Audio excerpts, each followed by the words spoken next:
What up, everybody? Welcome back to Furrow Publications YouTube channel. On this channel, I talk about zines and DIY publishing. I want to flip through this book called 75 Years of Cover Art. It's all based on Marvel Comics. I published a comic book zine anthology called Furrow Comics. It has different cartoons from all around the world, and my stuff is in there as well.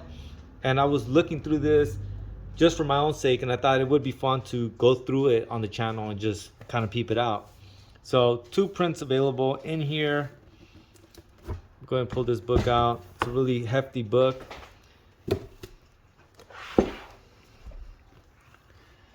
So these are the two prints that were included. This is actually by the guy who does the forward and compiled this collection together. This is a Jack Kirby piece.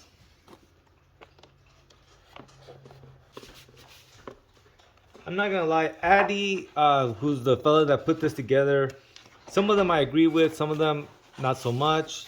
And then I think he left out a few artists that I personally wouldn't have left out. But we'll get into this right now. One of the things I like about the forward that he talks about is how the iconography and styles of Marvel covers have been and are such strong elements of pop culture throughout the decades. And I agree with that. It says the covers have traditionally always served as an advertisement for what is inside, but along the way they developed a parallel life of their own.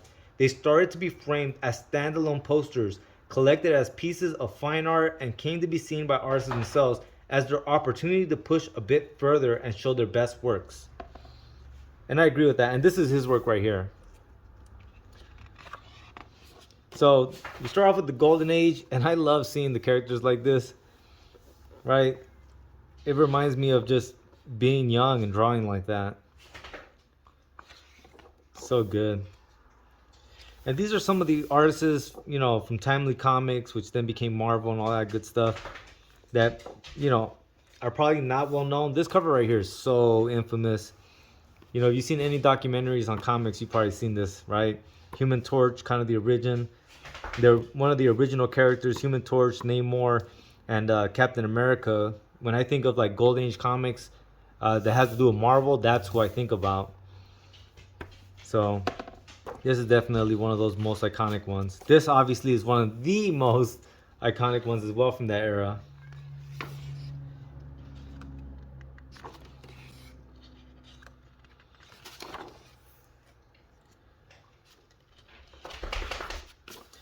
Then we get into the Silver Age. This is the stuff that, like, for most of us, we're gonna know what it is, right? This is Jack Kirby. You know, Jack Kirby's gonna dominate this whole page. And one of the things I always like about Jack Kirby's art, amongst a bunch of other stuff, is the way he did the Hulk. I always loved the way he did the Hulk. Very Frankensteinish, which is, you know, right up Jack Kirby's alley. You'll see throughout the art, you know, the way he does the monsters and all that. A lot of love that he gives to them, right? Another artist that I just love, man, I think he doesn't get enough credit, is Jim Steranko. And this is a cover of his, which this is not one of his best covers, but, you know, I'll call them out as they come out. But like anything that has Jim Steranko, it just has more life, more energy than a lot of the other stuff, right? Another Jack Kirby piece. Like I said, just the way he did the Hulk was always just spot on for me. Look at this Jim Steranko right here. Just love this art, man. It was so good. Kirby and Kirby with the monsters.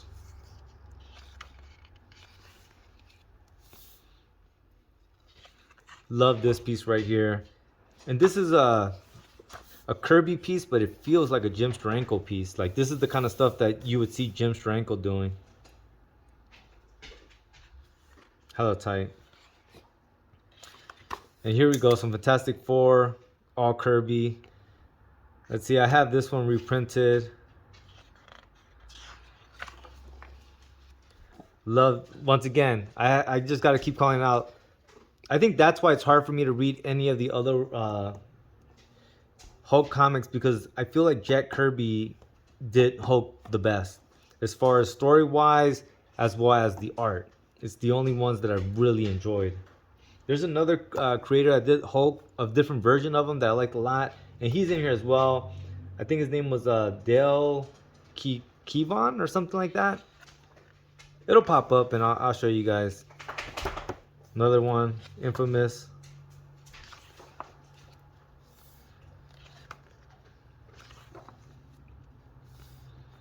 I have this one right here, John Buscema. This is another one that's real infamous. I don't know why that's infamous, but it's very, very popular. But look at this Jim Steranko one right here. Like, just look at that art. He was always pushing it further and further, almost like an indie artist that just somehow was allowed to make covers for Marvel. And he did comics as well, right? And this is all Jim Steranko right here. So look at this one, right? Like, that just looks dope. This one looks dope, right? Like, just all this feels like there's life in it.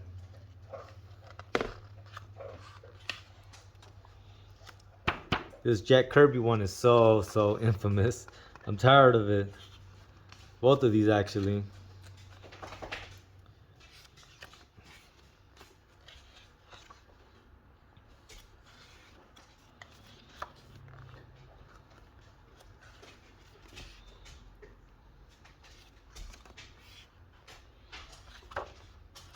More Kirby. This is another Jim Steranko piece right here.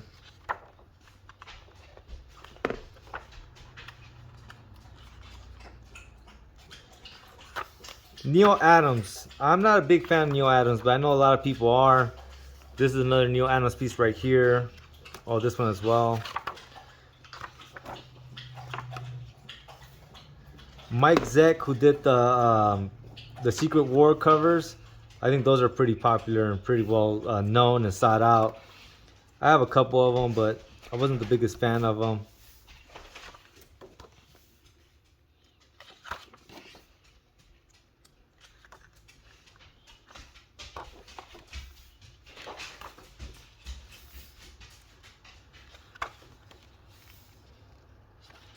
I like this Doctor Strange covers right here. I don't know who Marshall Rogers is, but based on these Doctor Strange covers and the fact that I like that character, it really makes me want to seek him out and peep these out. Just, you know, I don't know if he did the interiors. That obviously make a difference, because there's some artists that only do covers, which is all smooth, but you know, like the interiors, I kind of like, you know, that's what you're really gonna see the way they do the art.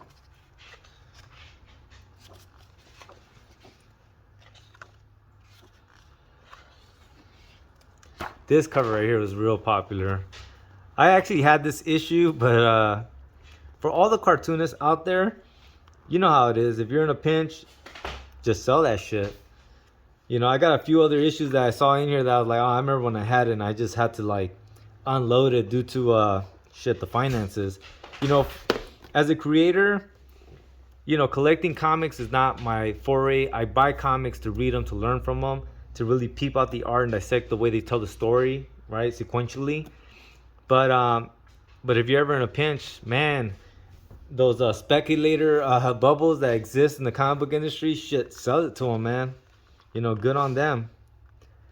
But this is so Kirby right here, this face. It's true, like the more you read comics, the more you're gonna see certain images that you're like, oh, that's straight up Kirby or whoever it might be. Another one that we're gonna see a lot of, just because he did all the well, not all of them, but he did quite a bit of the X-Men comics. Love this cover right here, and it's John Bryan as well. John Bryan did some of the Thing comics. I forget which ones he did, but man, did I love that run. Love that run. Maybe one day we'll look through it, because that's one of those that I reread all the time. Another John Bryan right here.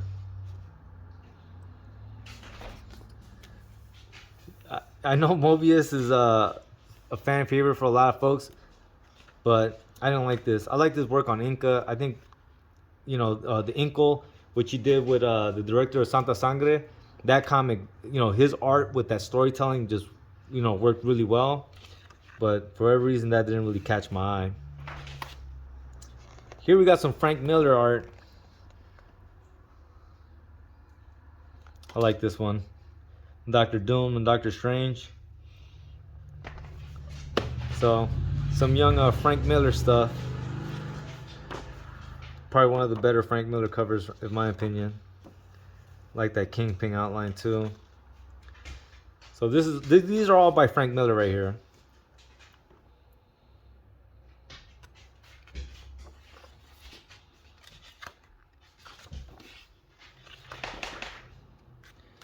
George Tuska, I like this cover, and I like that artist as well. Like if you guys haven't ever peeped him out, I think he died already.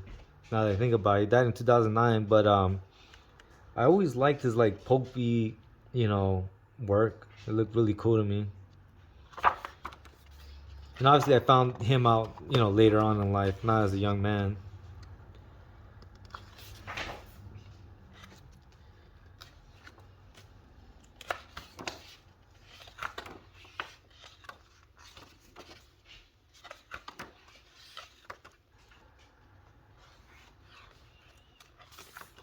This comic book right here, I sought out and I almost purchased it, but for 500 bucks, I just couldn't do it, man. That's too much money for someone who just wants to read the comic. It's just I'm a big Punisher fan, and this is the Punisher's origin, so that's the only reason why I was really seeking this comic book out. And like I said, for 500, nah. Like I collect. Thought to myself, why not just show you guys, right? So like I like reading these comics, right? And seeing the way they were published. So like this is a really old Fantastic Four comic, 15 cents, right? This came, let's see, when did this get printed? 1969, right? And you can see it's old and yellow and like tattered, and like you're not gonna resell this, you know what I mean? And I'm okay with that. And that's kind of the kind of copy I was looking for in this, but I just couldn't find it for the right price, you know what I mean? I would have paid, at least 30-40 bucks for it, but and even that is a high price for me. But yeah, I couldn't find it for that price. Like that Fantastic Four issue, I think I paid $3 for it, and I was down. You know what I mean? Like that worked for me. This is another good cover right here. This is a John Romita cover. Here we go. Like Mike Zeck. So Mike Zeck did most of the Secret War covers.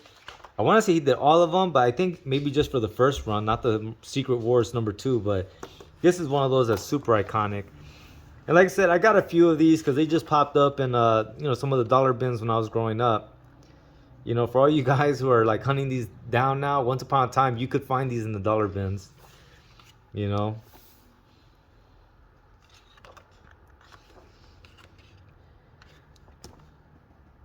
Sikenis. This is another one that a lot of people like. This Frank Miller cover, I wouldn't have known that this was a Frank Miller comic if someone hadn't pointed that out, that this is a Frank Miller cover. And the way I know Bill Sikenis is from Ninja Turtles. So he did some Ninja Turtle work. That's how I always remember this artist. Not necessarily for his Marvel stuff. And there's other creators like that in here that, like I said, I'll call them out as they come up. This cover is hella infamous.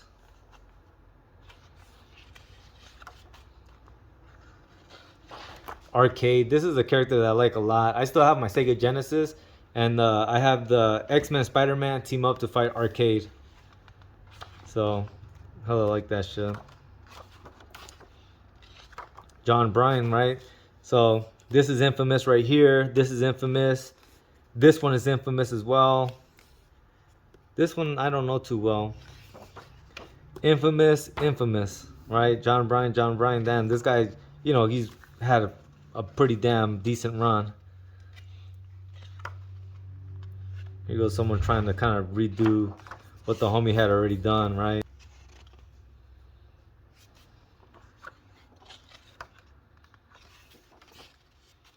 Modern age. So this is the shit that was coming out when I was growing up. When I was already a young man with money in my pocket, looking at like what to do now. I have a whole bunch of these. So I have some of the Illuminatis. I have this one. Secret Avengers. I remember when that was coming out. Avengers vs. X-Men. This was actually a really good run, which led into Civil War and all that. That was hella good stuff. I have this one, which surprises me it's here because I don't like it at all. I didn't like that cover. I don't like the interiors. That comic book sucked. But yeah, yeah, the epilogue. This cover right here is really well done. Todd McFarlane, that's tight. Todd McFarlane, channeling his inner Kirby. I love that brow ridge that he gives the Hulk in this. This is beautiful right there. Love to see the original artwork, to see the inks on that. Just looks dope. Look, this is one of my favorite Hulk artists right here, Dale Kwan. And man, do I like the way he did the Hulk, man. You can see, look, this is him too right here. Look at this. Actually, now that I look at this, this almost looks like Jim Rugg might have ripped this or seen it and was like, I'm gonna do my variation of this. Cause yeah, now that I look at it. But yeah, he was hella good, man. Yeah, look, boom, boom.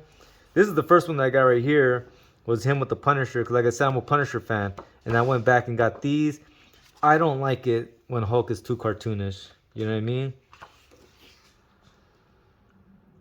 Not a big Hulk fan. But these covers right here, man, I remember when I seen these, I had to get them, man. These covers were so fucking dope. Look at this. Him biting his eyebrow right here.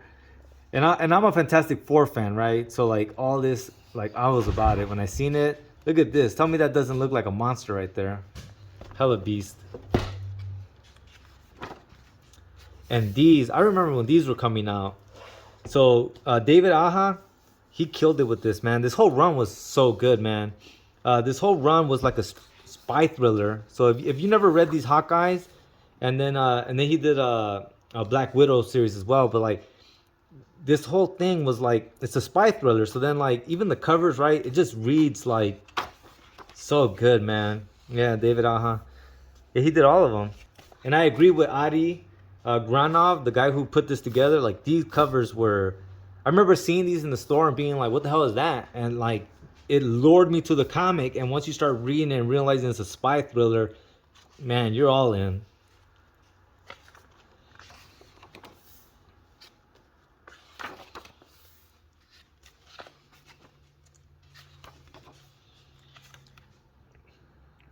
Oh, look, Adi right here. Adi Granov, the guy who put this together, his She-Hulk cover. That's pretty iconic, actually. I bet that's why they gave it to him. This cover was pretty iconic. This is another one that's really iconic, but this is by Mike Mayhew. I don't know who Mike Mayhew is, but you know, this one is a real popular one. See, I like these covers right here. See, and this is why a book like this is pretty cool, because like I've never seen these Thor comics, Ages of Thunder, but like the art on this and the cover at least makes me want to read it. I have this issue. I have this one as well. I definitely liked it. I'm a Ghost Rider and Wolverine fan. So when they did this, the new Fantastic Four, it was only like 4 or 5 issues, but super worth the read. Jim Lee. I like Jim Lee a lot as a creator. Wildstorm Productions is probably one of the first companies that I really followed a lot of the stuff they're printing. But man, I hated his Fantastic Four run. You know, and it might have been I was already kind of grown when this was coming out, and it was just not good. But yeah, man, I'm a Jim Lee fan and a Fantastic Four fan at that. So as you guys can tell by some of my older Fantastic Four comics, this is tight. Oh, Jay Lee. Jay Lee was working for Wildstorm Productions as well. Jay Lee is Jim Lee's homie, and Jay Lee did a bunch of work on Image Comics, and just all his work is hella good. Wonder if there's any other Jay Lee over here that maybe we must have skipped and not seen.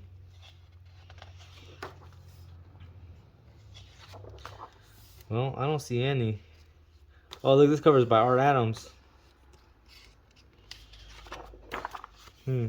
Yeah, but Jay Lee is definitely an artist that I like a lot, and I always, anytime I see his name on it, I'll peep it out.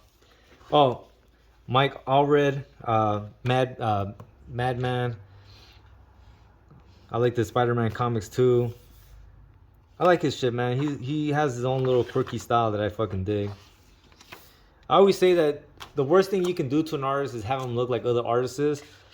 And so I'm glad when there's creators and artists that just can't conform to like the Marvel look or whatever it might be. You know what I mean? They just can't. They have to have their version of it, right? Like there were some covers in here that I saw from Mike Mignola, the creator of Hellboy, and it's that same thing of like when you see that, like you cannot mistake who created that. You know what I mean? And I like that. Oh, look at these right here, the Alex Ross ones. This is just beast, man. I have this issue right here signed by the writer and authenticated and all that good stuff. And I don't care about that stuff, but one of my childhood friends named Ruben, he went to a Comic-Con really early on and he got this, and he wasn't really into comics like that, but he knew I was. So he literally came back from the Comic-Con and just handed it to me. And that's one of those that I just won't sell just because, well, I don't know. It just, I guess my homie looked out for me, and so I just don't feel like I can get rid of that one. Civil War, the Infinity Gauntlet. This is probably one of the most popular covers and sought out comics because of the movies. But, you know, I remember when I was young, no one really cared about it, if I'm being honest. A bunch of trash from the new age.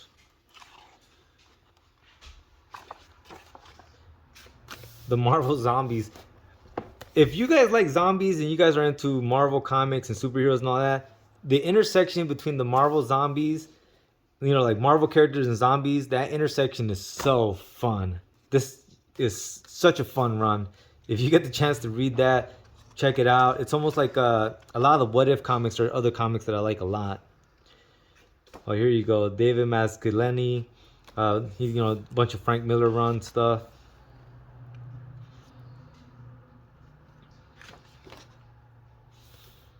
Oh, I always remember this right here because of the Smith you see here is Kevin Smith, and I'm a Kevin Smith fan. So I remember when he did this Daredevil run. Oh, and Kevin Smith's going to be doing comics again. So, you know, I'm going to be snatching those up. See, David Mack is an artist that I don't know anything of, but just looking at these covers, it makes me want to peep him out. I like this kind of stuff. Going back to that point of like, it doesn't look like any other artist.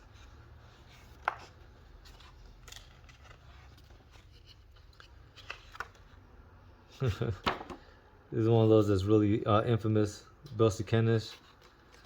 Thunderbolts. This was a good run, actually. I think it only lasted like 30 issues or so. I have the whole run.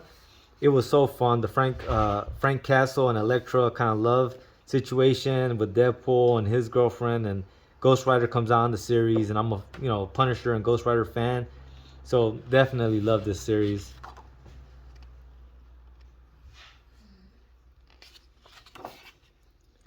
The Punisher Max. This whole run, just so good, man. So good.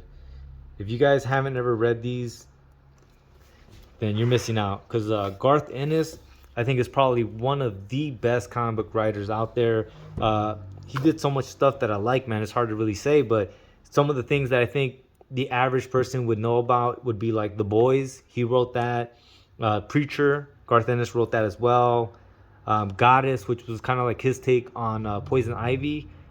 That was another run that he did.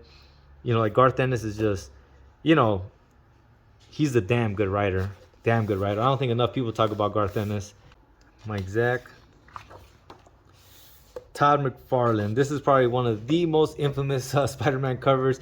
I had this too, man, and I sold it. Once again, I'm not a comic book collector, so when I get a comic book that's hot money and people want to pay hot money for it, I'm down, because I'm not a collector. I don't care. And I'm not a big Spider-Man fan, so that was a no-brainer for me. Some more Todd McFarlane right here.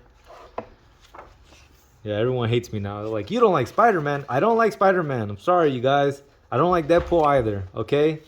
Before you guys start talking to me about Deadpool. Not a Deadpool fan, not a Spider-Man fan. They're not characters that really, you know, capture my attention, or their storytelling is not something I care about. And I'm sure that that's not all the runs, because every run, there'll be good runs for certain characters, but the runs that I read, it just never really hit. This cover right here is real popular too. Actually, I have that one, but like I said, I'm not a big Spider-Man fan. See, this one right here, Mr. Garson. I don't know who this is, but good lord, look at this cover. It just looks so good. Makes you want to read it. You know, he uses different versions of Venom right here, right? Different characters, side characters, and then just Spider-Man, different iterations of them. Man, that's one of those like I would love to see the original page. Man, that's just beast mode. Another Alex Ross cover. Watch, I'm gonna pull out my Alex Ross issues and we're gonna go ahead and flip through them because, man, he's just so good at this, man. And like, when you see it in paintings, for some reason, I think it just brings it more to life, especially with his art. And then usually the way they couple his stories are really like thoughtful and a little slow paced, but like, you know, like the subject matter is kind of heavy. That's usually been my experience reading any of the Alex Ross Marvel comics. Barry Windsor Smith. These covers right here are hella dope. Oh, look at that. That's a Jim Lee cover. That's dope. Oh, look at that. Mark Sylvester. That's one of the founding fathers to the Image Comics company. You guys don't know who that is. He does a comic book, or he used to do a comic book called Shadowhawk. And I dig Shadowhawk, and I think there's lessons to be learned on the Shadowhawk iterations, because they did Shadowhawk, Shadowhawk 2, Shadowhawk 3. Just couldn't get the character right, and it makes me just like him for it, because it feels almost like an independent creator trying to figure out his character. Another Mark Sylvester.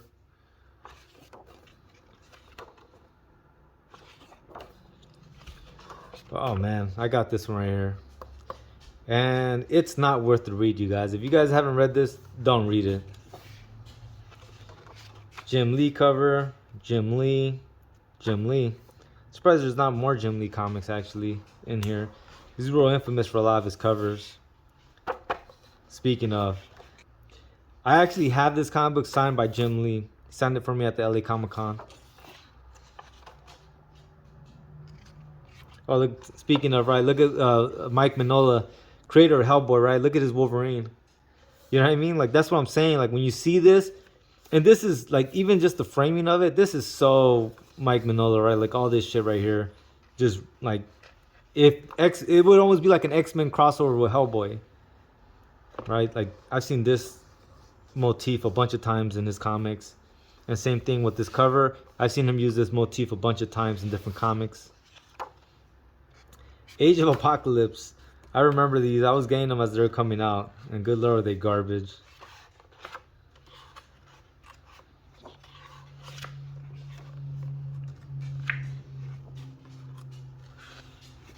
I think that's it, man. All this 2000 stuff, I'm not going to find anything in here that I like or anything in here that I would like to call out.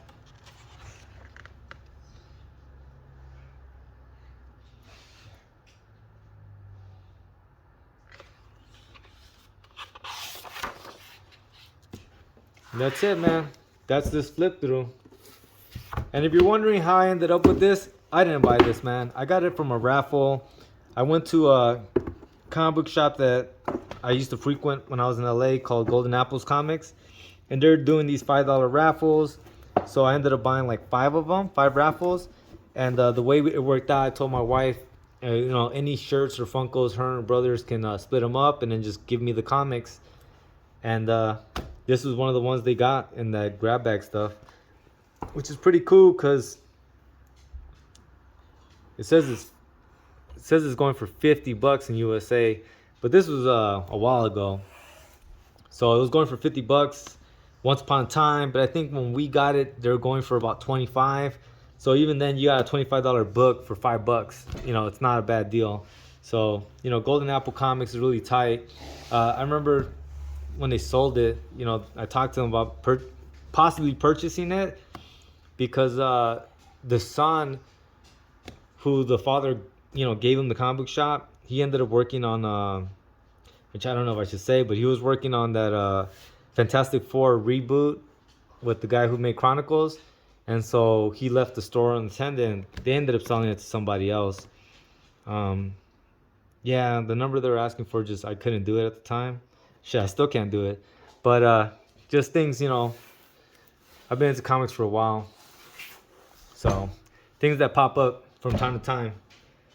But one of the things that really kind of ticked me about this was that the Sam Keith covers from the Marvel Presents, they weren't in here. And like those covers are just amazing. I remember seeing those covers and just being drawn to them and grabbing them and running with it. And then he did a bunch of the interior stories, and I just always loved that art. So the fact that he didn't even have one cover in here, I can't vibe with that, man. That shit really, it messes with me. But besides that, like a lot of this was pretty, on point. And like I said, they have such a big bibliography of different comic books that it would be hard to cram in everybody. But yeah, man, I just want to flip through this because I've been looking at this for a while, as of late. And I thought, why not just flip through it on the channel? Yeah, so, I've been looking through it and I said, why not just flip through it on the channel so that the community can peep it out and, love me or hate me for it. But alright, guys, thank you so much for watching. Please like, share, and subscribe. Lates.